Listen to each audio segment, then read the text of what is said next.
Loyalty is often treated as a passive trait, something inherited, displayed, and rarely questioned. It is assumed to function quietly in the background, requiring little maintenance beyond habit. But in certain cases, devotion becomes an active process, sustained through structure, reinforced through routine, repeated not because it is rewarded, but because it has been formalized into daily life. When this happens, attention shifts, outcomes matter less than continuity, preparation replaces resolution, and belief begins operating independently of results. What follows is not an examination of victory, nor of failure. It is a record of commitment preserved through repetition, protected from revision, and renewed on schedule. What remains is not what such devotion is waiting for, but what it becomes. Once waiting is the point.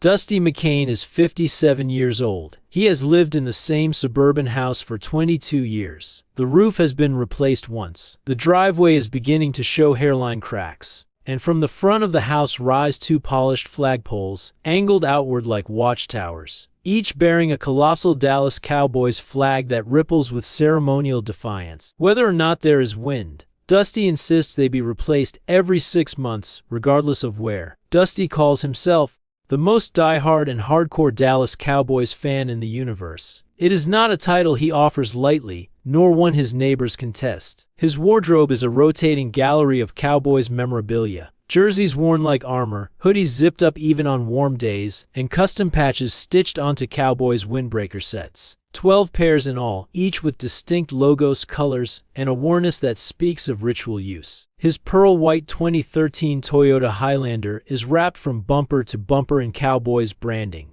Even the hubcaps resemble medieval shields stamped with the team's star. His firstborn son was named Emmett, his second, Irvin. 2/3 of his home is a museum of sorts, a curated collection of memorabilia and framed photographs that chronicle Cowboys history as Dusty sees it.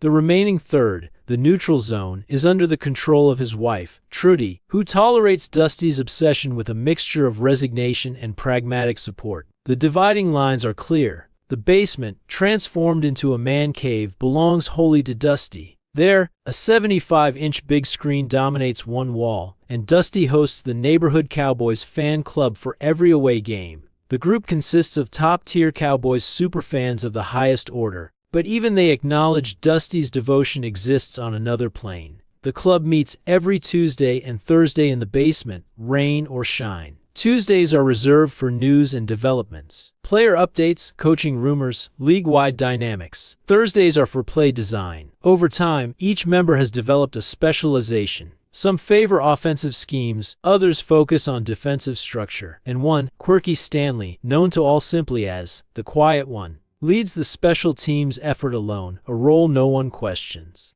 The walls hold whiteboards layered with erasable formations. Binders line the shelves, filled with printed play diagrams. A collection of hard drives are filled with years of custom-designed plays. Annotated PDFs, Word documents labeled with phrases like Z-Shift Double Slant, Final, an unbalanced stack Revision 8 Charlie Bravo, CD Lamb Special. They know many of these plays by heart, down to the intended running back, timing count, and substitution packages.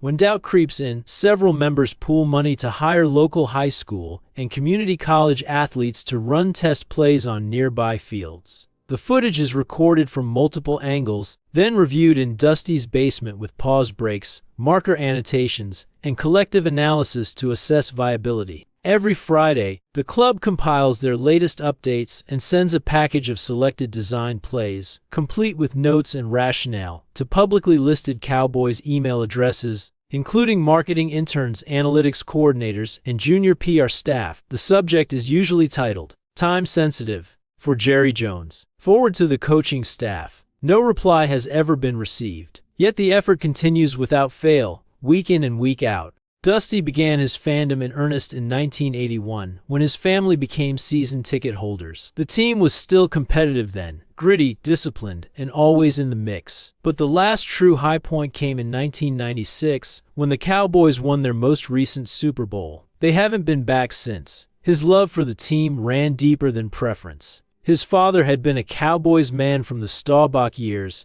and his grandfather before that, who watched the earliest games on a black-and-white TV set in a paneled den, where a hand-painted star hung above the fireplace. Dusty grew up hearing stories not just of games, but of eras. Landry's discipline, Dorsett's acceleration, Lily's cold precision. In those years, the team wasn't just followed, it was honored. Every September, the McCain family hosted a neighborhood talent show on their front lawn. Acts were required to center around the Cowboys. Impressions, tribute dances, improvised songs, even monologues. Some were heartfelt, others off-kilter. One year, a 10-year-old performed a full play-by-play of the '92 NFC Championship in sock puppets. The winner received prizes, signed jerseys, replica helmets, and, occasionally, a pair of home game tickets donated by Dusty's father. There was no entry fee. Applause served as the only judging metric. The tradition lasted nearly a decade, growing each year in both attendance and seriousness, until it ended abruptly one late summer night. During a choreographed dance set to the Monday Night Football theme, one performer tore apart a printed image of Joe Montana, while another unfurled a homemade Troy Aikman banner to a burst of cheers. A man in the audience, new to the neighborhood, and originally from the San Francisco Bay Area, shouted that Montana was the only real field general on that stage. What followed was not a brawl exactly, but a scattered, escalating scuffle that began with words and ended with a folding chair striking a refreshment cooler. The police were called. They had tolerated the annual event for years, quietly noting the traffic disruptions and unpermitted speaker setups, but had never intervened. This time, they did. The show was disbanded mid-performance. No citations were issued, but the understanding was clear. There would not be another. Dusty never blamed the officers. They let us run long, he later said. Eventually someone was going to spike the ball.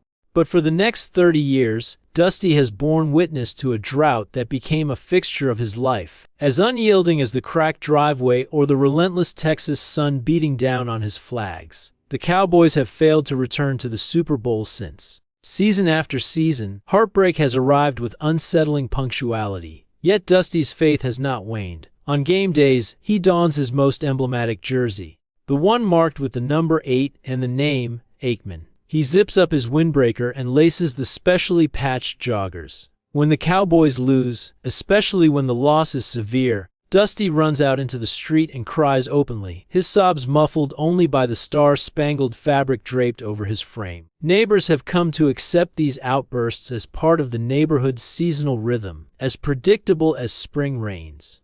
The most devastating defeat came in January 2023, a game Dusty now refers to only as the night. The Cowboys fell 19-12 to the San Francisco 49ers in the NFC divisional round, marking their 7th consecutive loss at that stage and extending their decades-long absence from the NFC Championship. The game was marred by critical errors, including 2 interceptions thrown by Dak Prescott and a blocked extra-point attempt. That night, Dusty stood alone in his driveway, the glow of the television still flickering through the window, as he wept until the streetlights dimmed. Trudy found him there before dawn, collapsed on the curb, clutching a tattered Cowboys blanket. Without a word, she helped him inside, gently guiding him away from the cold asphalt. The fan club attempted to console him in the following days, but Dusty withdrew into his man cave. There, he meticulously polished the memorabilia, aligning every item just so, as if order could stave off chaos. The absence of victory weighed on him like a persistent shadow.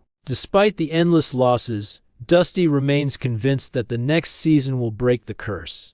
He marks the days with precision, annotating his calendar in a neat hand, and rehearsing the celebratory cheers that will greet the long-awaited victory. His wife watches quietly, placing coffee cups on the kitchen table, occasionally asking if he wants to join her on the porch. He usually declines, points to the sky and barks, "Next year will be ours!" The house is quiet except for the muted commentary streaming from the big screen. The win never came. The wait never ended. The season never really closed. Perhaps that was the pattern all along. That repetition could outlive reason, and that devotion, applied steadily enough, might pass for structure. Not progress exactly, just the reappearance of familiar shapes in slightly altered light. The calendar turns, the diagrams return, the anthem plays whether they rise or fall. Maybe the lesson was this: that endurance, once formalized, stops needing explanation. It becomes something else. Not hope, not denial, just calibrated faith in a system no longer seeking confirmation. Or maybe the lesson was worse.